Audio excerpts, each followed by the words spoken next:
Malangkucitswara, nama sebuah bangunan suci sebagaimana disebutkan dalam Prasasti Mantiasih yang dikeluarkan semasa pemerintahan Raja Dia Balitung pada tahun 907, dan sebuah prasasti yang ditemukan dekat Singosari bertarik tahun 908 Masehi telah lama menjadi rujukan sejarah asal mula nama kota Malang.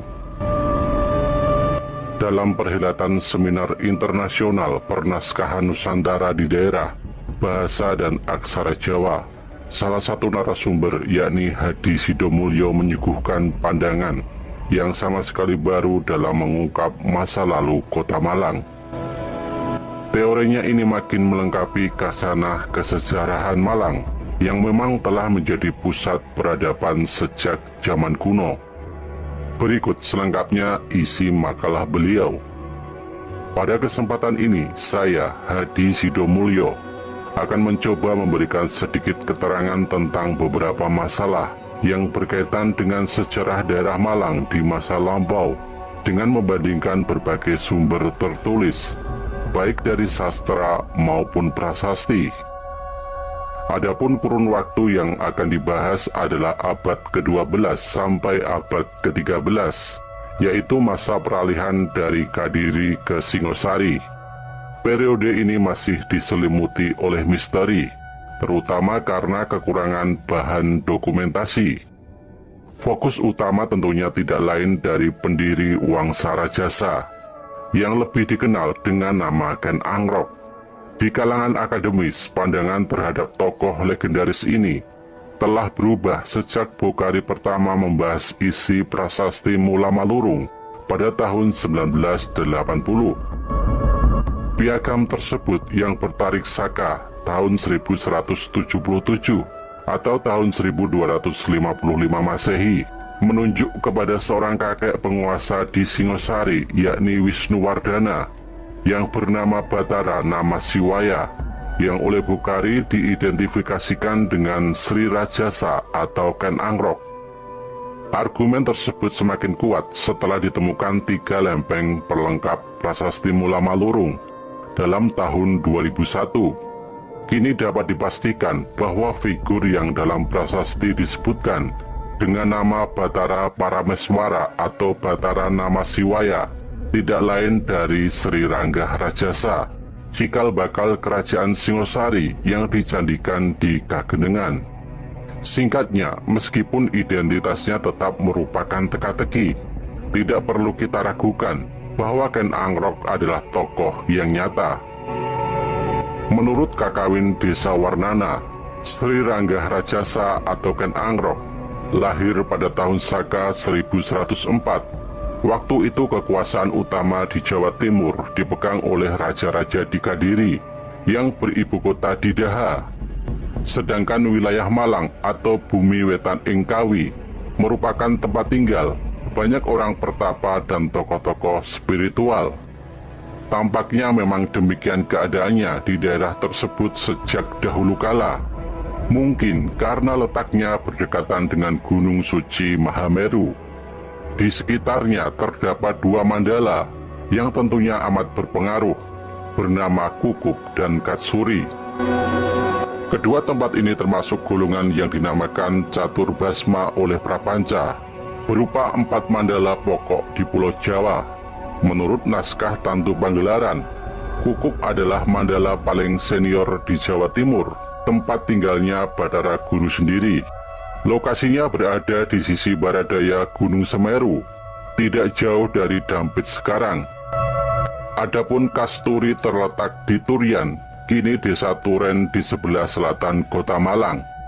Mandala tersebut didirikan oleh seorang wiku amat sakti bernama Empu Barang, penganut Saiwa aliran Bhairawa. Dijelaskan lebih lanjut bahwa mandala Kasturi memiliki banyak cabang yang tersebar di seluruh wilayah Jawa Timur. Di daerah Malang tercatat 5 buah mandala di lereng Gunung Kawi disebut Kasturi Genting. Kiranya nama Genting ini dapat dihubungkan dengan Dusun Genting di Desa Merjosari atau Lowokwaru, termasuk kota Malang sekarang. Pada tahun 1923, seorang kontroler bernama E.W. Maurenbrecher melaporkan sejumlah objek purbakala di Merjosari. Bahkan di Genting sendiri pernah ditemukan koleksi alat-alat ritual dari perunggu. Perlu disebutkan juga sebuah batu prasasti dari Merjosari yang kini tersimpan di Museum Nasional Jakarta. Tulisan pada batu ini berkaitan dengan peresmian sebuah mandala pada tahun Saka 1138. Beralih sekarang ke naskah Pararaton. Kisahnya dimulai dengan kedatangan seorang anak muda dari Ciput ke tempat kediaman Wiku Tapawangkeng yang sedang mendirikan asrama.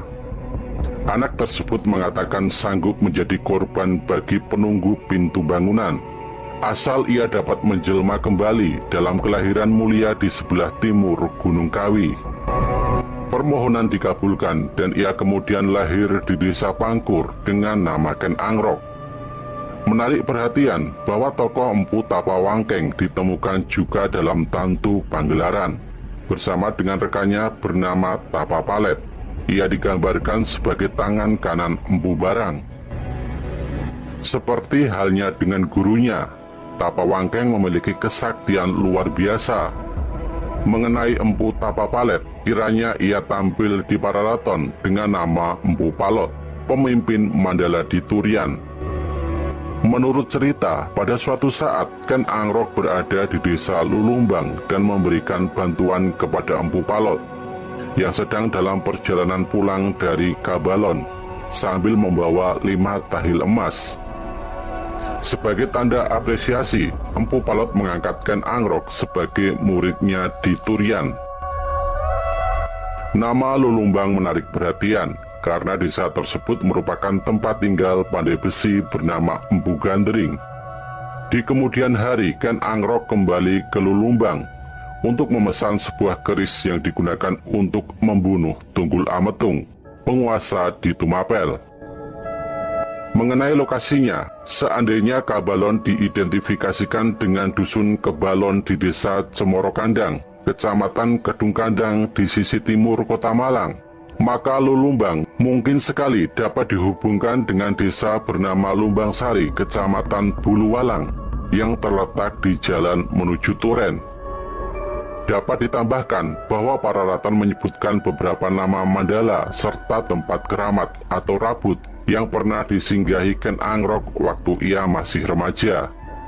Di antaranya adalah Mandala Lebak, Oran, Kapundungan, Luki dan Junwatu, serta Rabu Jalu, Gorontalo dan Katu.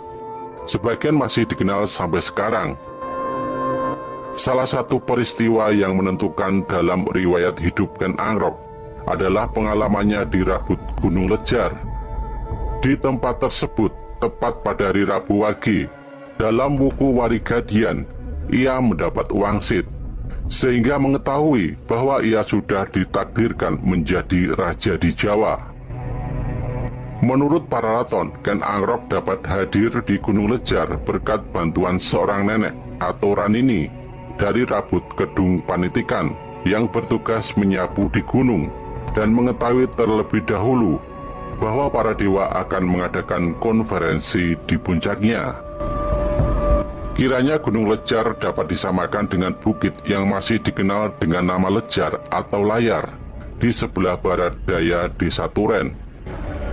Perkiraan ini didukung oleh sebuah piagam raja atau Raja Mudra dari masa Majapahit yang menunjuk secara khusus kepada seorang Pacatandai Turen, sekaligus memberikan berbagai hak kepada warga yang merawat alang-alang di Gunung Lejar.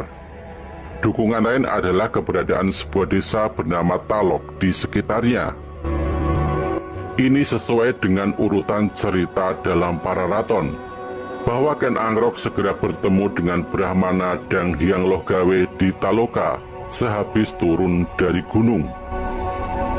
Upaya rekonstruksi di atas bermaksud membuktikan bahwa lepas dari berbagai unsur mitos, cerita Ken Angrok dalam Pararaton, serta asal mula mandala-mandala di Tantu Panggelaran, bersandar pada sejarah yang nyata, sehingga dapat digunakan sebagai kerangka kerja.